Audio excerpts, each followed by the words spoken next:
obviously, you're joining this huge franchise. Is it a delicate sort of balancing act where you want to make the movie your own, as you should, but also there's a certain visual template that's been established from the first one and sort of honoring that?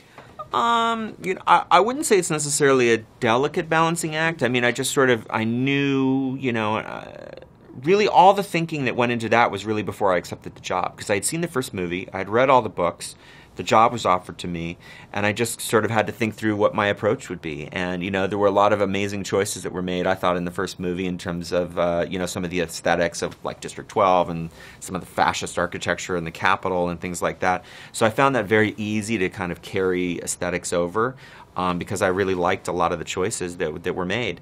But being a different filmmaker than Gary Ross, I'm just going to have my own sort of style. I have my own version of naturalism. I have a different sort of use of color, let's say. And so, I just kind of laid out my approach for everybody, and everybody seemed to like the take, and so we kind of went from there. But I did choose to use the same production designer, who I think is great, this guy Phil Messina, who did the first movie, so that we could make sure we carried through that aesthetic qualities from the first movie into this, so it all feels of the same world. There's obviously some intense action scenes in this film.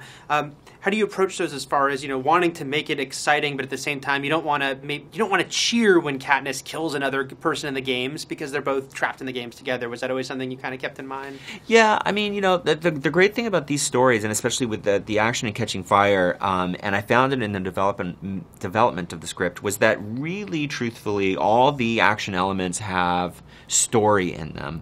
And so what I was really focusing on were the story moments and the character moments that were happening in the action beats, right? And so what happens is if you take the spinning cornucopia, right, and at that point in the movie we're dealing with trust and we're dealing with alliances, right? And so what I'm really focusing on are the relationships of, like, Joanna and Katniss together on the spinning island, like what's going on between them and their relationships, as opposed to sort of creating kind of cheer moments. I was much more concerned with character relationships.